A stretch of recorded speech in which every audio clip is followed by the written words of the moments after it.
Today I will talk about if mentally unstable criminals should be punished or sent to a mental institution. My affirmative is those mentally ill criminals should receive the help they need. Some key terms that are important is that mentally ill is a health condition that changes emotions, thinking, and behavior. A criminal is someone that breaks the law, for example, a murderer, thief, etc. Punishment is to discipline someone that did something wrong. A mental institution is where patients that have a psychiatric disorder. My proposition is that the United States government should provide rehabilitation for mentally unstable criminals. My position is affirmative. My first claim is that is it important to understand a criminal with a mental disorder?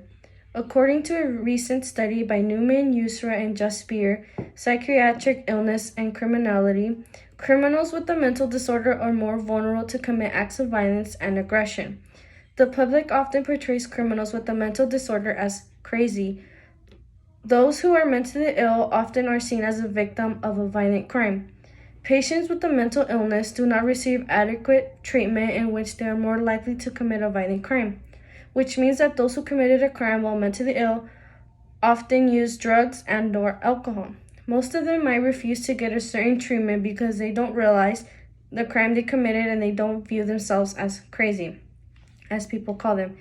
A person with a serious mental illness is also more likely to face justice complications due to the multitude of social problems they face.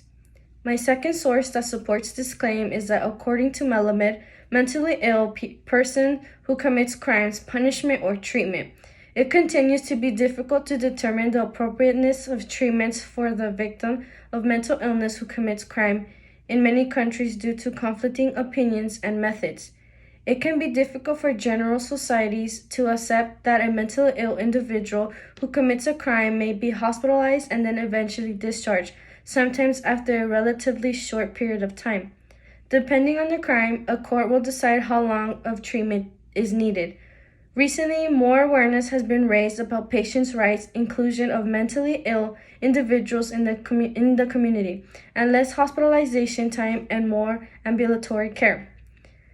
Mentally ill individuals who commit crimes frequently find it challenging to accept that they can be hospitalized and eventually released, sometimes after a short stay. My second claim is the criminal justice system playing a role to those who are mentally ill? According to the research, Bonfire, Wilson, and Munetz, meeting the needs of justice involve people with serious mental illness within community behavioral health system. Criminalization hypothesis argues that people with serious mental illness overrepresents in the criminal justice system due to policy changes that were adopted to shift their care from psychiatric hospitals to underfunded community treatment settings. The criminal justice system overrepresents individuals with serious mental illness.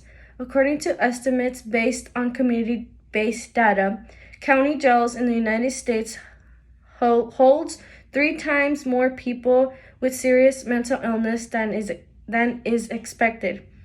The mental health system is unable to handle the needs of this population effectively as a result of the varied and evolving nature of community mental health and substance abuse services.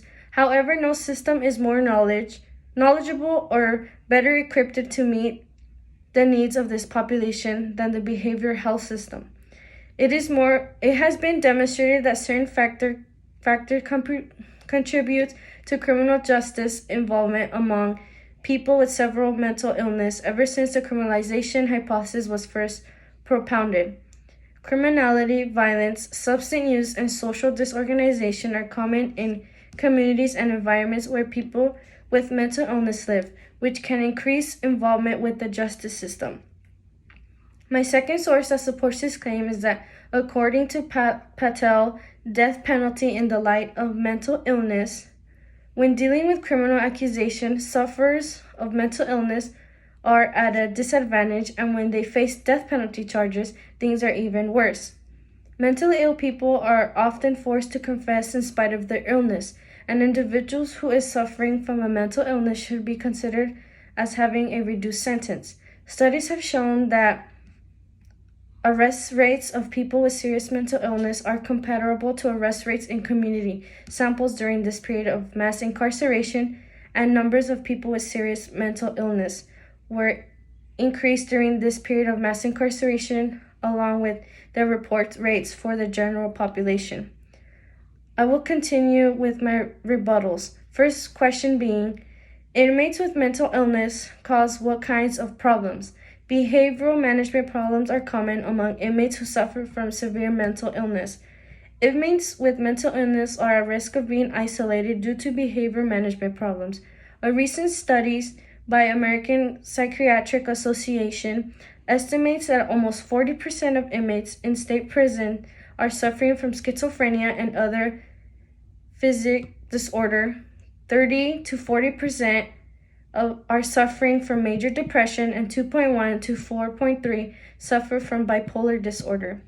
My second rebuttal is, what impact does mental illness have on the criminal justice system? Mentally ill offenders often don't receive treatment while in prison. This results in the release of hundreds of thousands of people with mental illness into communities with limited resources. Symptoms may worsen if untreated. After leaving jail or prison, criminals can pose a greater risk of themselves and others. As an example, many mentally ill people who are in the criminal justice system are also substance abusers, and they are often stigmatized and ignored by other inmates due to their illness. My final rebuttal is, prisoners usually suffer from which mental illness? There are more inmates experiencing depression, anxiety, and post-traumatic stress disorder. In state institution, prisoners are more likely to report mental health conditions. According to an inmate interview study conducted in Maryland and New York jails in 2009, 16.7% of inmates, 14% male and 31% female, were experiencing symptoms of another mental illness within the month prior of the interview. Mental health disorders such as schizophrenia, schizoaffective disorder, bipolar disorder, major depression, and brief psychosis. I will begin my conclusion. If you already have a mental problem and committed a crime, best believe that prison can damage the person even more. The best choice for someone that is mentally ill should receive psychological help. Those who receive psychological help can get better sooner. If prisoners that have a mental illness receive help from an institution, it is a better option for them to get better instead of punishing them. Most of the time, people never sought to get treatment because they don't know how to control themselves. Yes, they committed a crime, but because they were not stable with what they were doing. Mental institutions should have a special place for prisoners that need special help. Isolating a prisoner when they are mentally ill isn't a good idea since they aren't aware with what they did. These people that have this health condition should receive the proper help to get better instead of locking them up with others. Some might not want the help, but they don't realize with what they did was wrong.